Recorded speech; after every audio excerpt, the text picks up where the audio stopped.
परमात्मा पर विश्वास ऐसा होना चाहिए जैसा एक बच्चे को होता है जब उसे हवा में उछाला जाता है।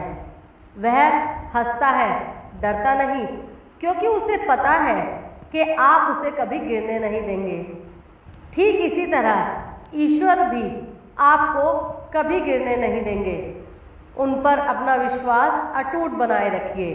सेवा सबकी कीजिए, परंतु आशा किसी से भी ना कीजिए, क्योंकि सेवा का तो सही मूल्य केवल ईश्वर ही दे सकते हैं, इंसान के बस की बात नहीं है। श्रद्धा सच्ची हो तो एक लोटा जल भी बहुत है, वरना दिखावे का तो 56 भोग भी फिजूल है। ईश्वर के सिवा कौन समझता है?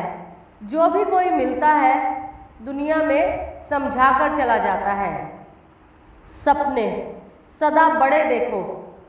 चांद तक नहीं पहुंच पाए तो क्या हुआ, आसमान तक तो पहुंचेंगे। भगवान के फैसले पर कभी संदेह मत करो। जो आज आपको उनका फैसला दुखदाई लग रहा है, हो सकता है यह कोई सजा हो, और सजा मिली है तो शायद आपसे कभी ना कभी कोई गलती भी अवश्य ही हुई होगी। उस पर सदैव भरोसा बनाए रखो। अगर आप सही हैं तो उसे साबित करने की कोई आवश्यकता नहीं, बस सदैव सही ही बने रहो। एक दिन समय आएगा और आपके सही होने की गवाही वक्त खुद देगा। जहां बैठकर रोना बहुत सुकून देता है, वह केवल वह स्थान है जहां ईश्वर और आपके सिवा कोई नहीं। आसपास केवल आप और आपके समक्ष आपके ईश्वर हैं। उनके सामने बैठ के उनसे बात करना, मन का दर्द उनको व्यक्त करना सबसे सुकून भरे पल होते हैं। जितना इंतजार ईश्वर आपसे करवा रहा है, सच मानिए एक दिन इतना देंगे कि आप संभाल भी नहीं पाओगे। दोस्ती, संबंध सभी आवश्यक है, लेकिन समय आने पर अकेले रहने की कला भी आनी चाहिए, क्योंकि सुख के सब साथी दुख में न कोय। अर्थात जब मन दुखी है, आप परेशान हैं, तो केवल ईश्वर ही आपका सच्चा साथी है। इसके अलावा सारी दुनिया दिखावे की है। लोग सुख में तो आपके साथ हैं, आपके साथ हंस रहे हैं, बोल रहे हैं, आपकी बातें सुन रहे हैं, लेकिन परेशानी आने पर असली रंग उनका दिखने लगता है। समय समय पर ऐसे लोग मिलते रहेंगे जो केवल तभी आपके पास आते हैं जब उन्हें सहायता की आवश्यकता होती है।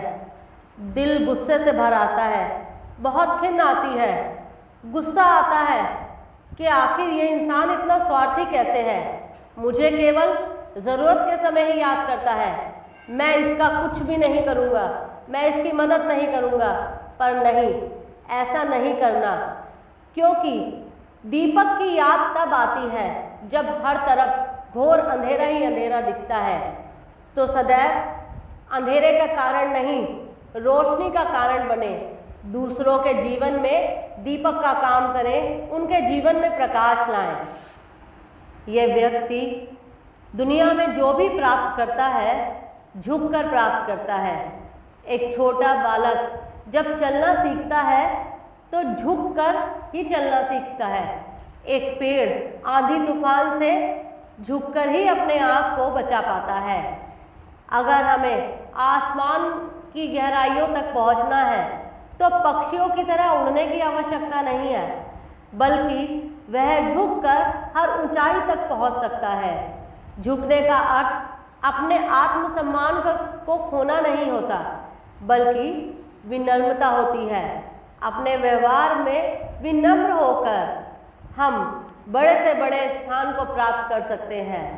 अतः ईश्वर के सामने सदैव झुककर ही उनका आशीर्वाद लिया जा सकता है। सदैव झुकने की प्रवृत्ति आपको जीवन में सफलता की ओर लेकर जाती है। सदैव दूसरों के सामने अपने को बड़ा ना दिखाएं, अपने स्वभाव में विनम्रता लाएं और सफलता की सीढ़ियां चढ़ते जाएं। इसी शुभकामनाओं के साथ आज का ये वीडियो यहीं विराम करती हूँ।